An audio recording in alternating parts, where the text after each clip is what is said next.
through the Millennium Development Goal deadline in 2015, and then all the way on the home stretch, if you will, en route to ending extreme poverty. Because this is the route that's going to play a very key role in that happening.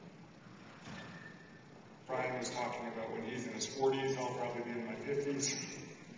Many of you will be finishing your 30s and getting in your 40s.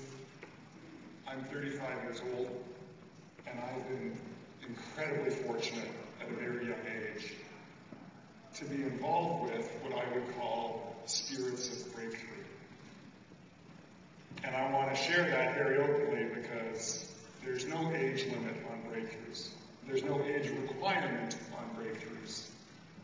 Breakthroughs happen every day because a lot of incredibly hardworking, talented, committed people figure out how to say yes when the rest of the world says no. And I think this group, this network, and Sam, I congratulate you and the whole team that's brought this together. You're the group that figures out how to say yes when too many people say no. So what do I mean when I say that? Well, I started full-time in this business in 2000, which happened to be, wasn't scheduled, but happened to be right when the Millennium Summit took place. Right when the goals were set. And more or less, I've been privileged because every day of my professional life, which is kind of indistinguishable from my personal life at this stage, has been really about how to connect people to work together, to talk about the reality of real problems where they exist, and to figure out how to say yes. And to figure out how to get them to say yes together, and to figure out how to translate the word from the scientist and the business leader and the government leader and the community leader and the person living in their home in a village on the ground so that they all say yes together. And that's why this notion of a network is so important in the Millennium Campus Network. Because none of us can do it alone. And none of us typically is clever enough to figure it out all on our own, as clever as we might be. But all of us needs a team. And all of us needs to be part of a team that figures out how to say yes together. So what do I mean by that?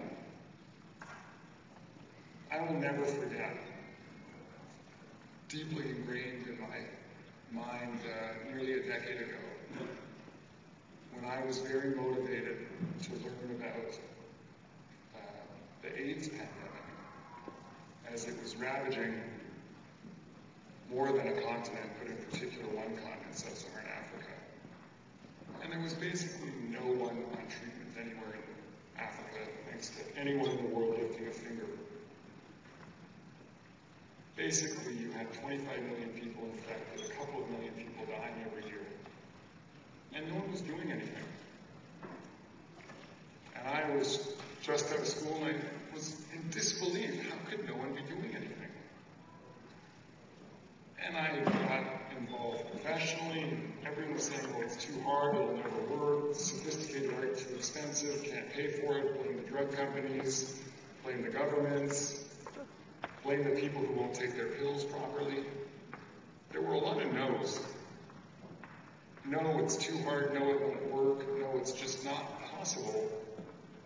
Don't try to take it on too hard. And what I saw at that time was an amazing group of people come together from science to say, wait a second, you can treat people. From business saying, wait a second, we'll make the drugs available.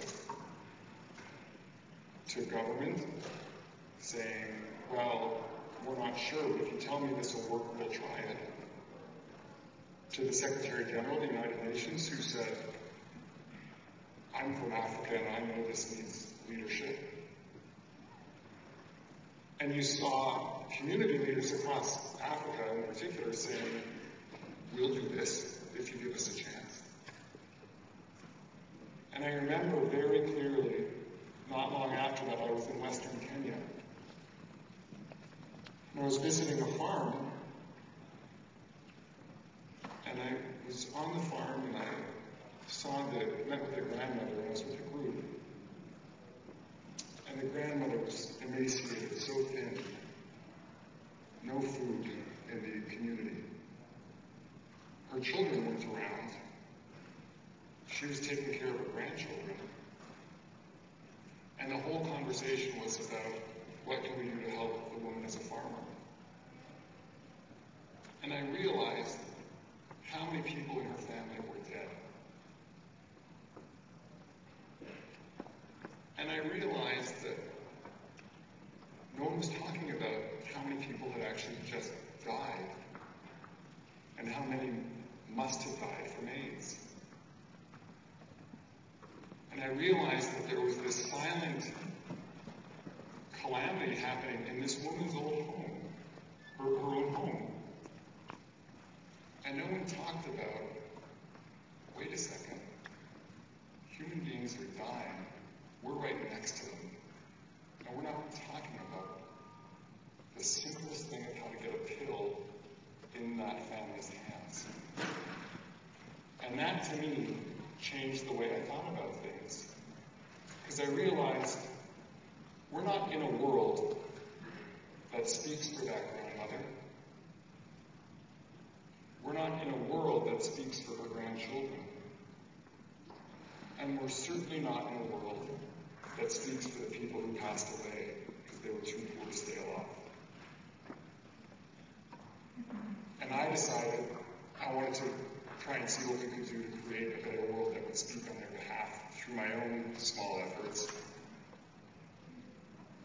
But also I decided, with a lot of clarity, that we needed a lot more people together to speak on their behalf, because there are millions of people like that. Even though I was in the business, I realized people just don't speak about their story. Now, why does that matter to me?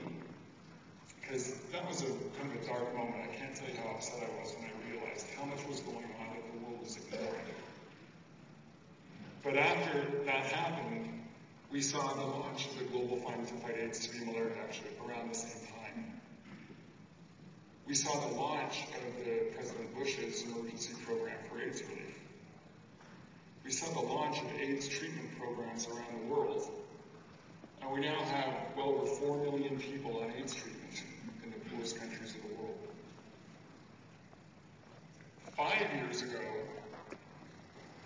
I would get lectured in pretty high-level meetings for what a bad idea it was to distribute bed nets. Because people won't appreciate them, they won't use them right, they'll use them as wedding dresses, they'll use them as fishing nets, they won't value them if they don't have to pay for them. Very common, in fact, the common argument is don't give away bed nets, that's not a way to solve the problem. They won't value them. Well, thankfully, thanks to a lot of business leaders and government leaders, people like Peter Chernin, Ray Chambers, Rajat Gupta, the Global Fund, again, Margaret Chan, the head of the World Health Organization, we now have more than 200 million bed nets distributed in the past 3 years alone, en route to every sleeping site in Africa, in an endemic spot, having access to a bed net in the next 6 months alone. The no's were turned into yeses because people said, wait a second, a bed net, that's it. And the campus activists said, wait a second, a bed net, that's it. And the television executives said, a bed net, that's it. And a huge effort was launched. We've seen in the Millennium Villages, very targeted approach, very small amount of money, unleash enormous results, incredible results in the poorest parts of the world. We've seen maize production triple. We've seen malaria drop as much as 90%. We've seen enrollments jump as soon as the school meals are introduced. Access to water increased 5- and 6-fold.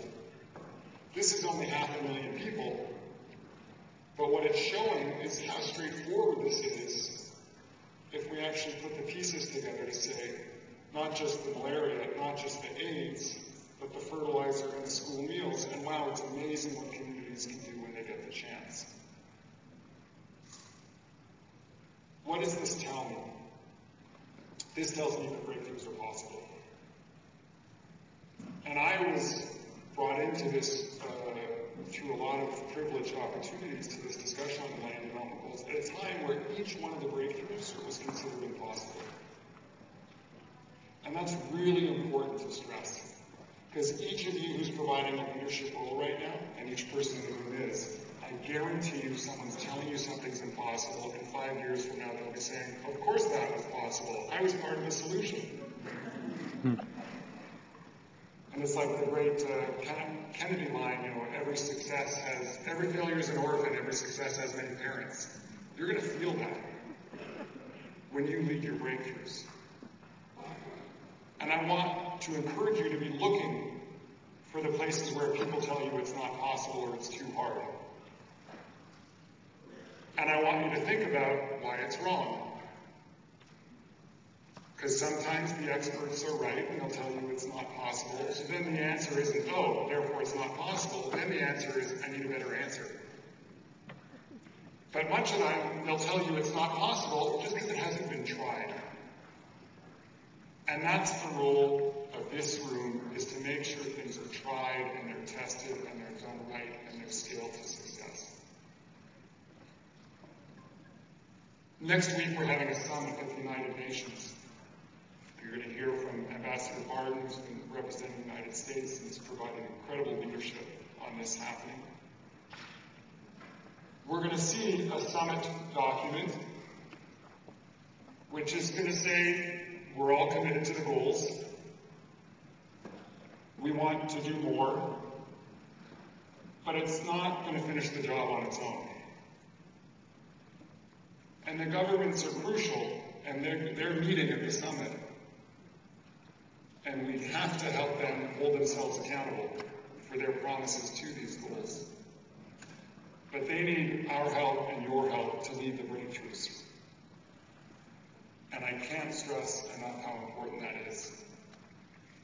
I'm involved with a group that's even launching a new way for individuals and organizations around the world to launch their own pledges for the Millennium Development Goals alongside governments. It shouldn't just be government leaders that make their pledges, it should be all of us who make our pledges.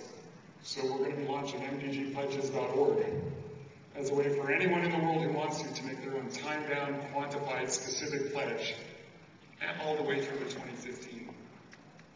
And there are a lot of ways to help. You can help with direct implementation on the ground. You can help with advocacy and explanation. Tell people why a no should be a yes. You can help with fundraising for programs you believe in. You can help Charity Water get more wells. You can help Kiva get more microfinance loans. If you want to be involved with Millennium Villages, that's fantastic too. But whatever you believe in, there's a lot of stuff to get done. And your energy will create the momentum that when world leaders get together in 2015, they'll be saying, wow, we have to catch up. And that's the message I want to leave you with today. In the next 5 years and the next 20 years, the world is going to be playing catch up with you.